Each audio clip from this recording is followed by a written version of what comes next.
গৌরী, রাজা, ভ্যাবলা এর ওদের স্বভাব এবং আচার আচরণ দেখে এবার রীতিমতো সন্দেহ তো শুরু হয়ে গেল অনুশ্রীর বাবার। হ্যাঁ বন্ধুরা, ভিডিওটা লাইক দিয়ে দেখতে থাকুন। যে মুহূর্তে কিনা গৌরী এর কথাবার্তা শুনে অনুশ্রীর বাবার যখন খটকা লাগতে শুরু হয়ে যায় এবং অনুশ্রীর বাবার কাছে যখন কিনা গৌরী বলতে থাকে যে আচ্ছা মেয়ের সমস্যা, আমার মনে হচ্ছে কি আপনার মেয়ে হয়তো বা আমার কথাটা বুঝে উঠতে পারেনি বা আমার দেওরকে ভালো করে চিনে উঠতে পারেনি বিধায় হয়তো বা এর জন্য ও এরকম করে বারণ করে দিচ্ছে, বিয়েতে রাজি হচ্ছে না। আমি ওকে একটু বুঝিয়ে বলি, হাজার হোক আমিও তো একটা মেয়ে এবং ওর মনের কথাটা আমি কিছুটা হলেও বুঝতে পারবো।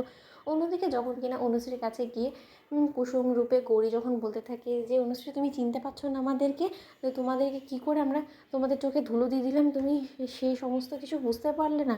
অন্যদিকে অনুশ্রী যখন বলতে থাকে যে তার মানে, অন্যদিকে কুসুম যখন বলতে থাকে যে আমি তোমার কুসুম ম্যাডাম এবং রাজা রূপে তো তোমার ভাইদা এবং ঈশান সাহেব ভ্যাবলা রূপে এসেছে, তুমি সেটা বুঝতে পারছো না। তুমি হঠাৎ করে তোমার বাবার মুখের উপরে কেন বারণ করে দিলে যে তুমি এই বিয়েতে রাজি না, তোমার এই বিয়েতে কোনো রকম কোনো সম্মতি নেই এবং তুমি ঈশান সাহেবকে পছন্দ করো না, এবং এই সমস্ত কথাবার্তা নিয়ে তো এই মেসোমশাই এবার চটে বসেছে এবং মেসোমশাই তো তোমার আর পারমিশন ছাড়া কোনো মতেই বিয়েতে রাজি হবে না। এবার তুমি এই সমস্ত গোটা বিষয়টাকে কী করে এবার সামাল দেবে বলো তো অনুশ্রী, কেন এরকমটা করলে, নিজের ভাই নিজে কোরলটা মারলে।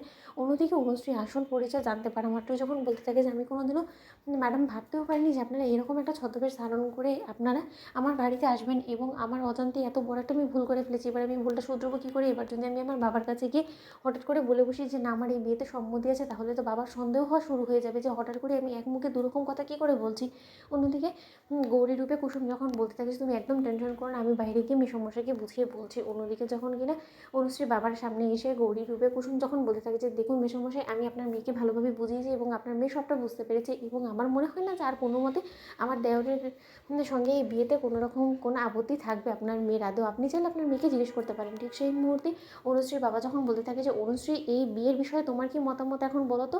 অন্যদিকে অনুশ্রী যখন বলতে থাকে যে দেখো বাবা, তোমাদের যদি ওনাকে পছন্দ হয়ে থাকে এবং তোমার যদি সত্যিকার অর্থেই মনে হয়ে থাকে যে না এই লোকটা আমার জন্য একদম পারফেক্ট আছে, তাহলে এতে করে আমার কোনো রকম কোনো আপত্তি নেই। অন্যদিকে অনুশ্রীর বাবা যখন বলতে থাকে যে বিষয়টা আমার বড্ড বেশি গরমিল কেন মনে হচ্ছে, কেন আমার মনে হচ্ছে যে এই মেয়েটা হঠাৎ করে অনুশ্রীকে কী এমন বুঝিয়ে দিল যাতে করে অনুশ্রী একদম দুম করে নিজের সিদ্ধান্ত থেকে পাল্টি খেয়ে গেল, যেখানে কিনা অনুশ্রীর জন্য এত এত ভালো ভালো সম্বন্ধ আমি দেখিয়েছি এবং অনুশ্রীর জন্য এত ভালো ভালো পাত্রের সঙ্গে আমি ওর দেখা সাক্ষাৎও করিয়েছি, কিন্তু কোনো মতে সেই সমস্ত পাত্রকে ও পাত্তা দেয়নি। সেই জায়গায় কিনা এই ক্যাবলাকে ওর পছন্দ হয়ে গেল।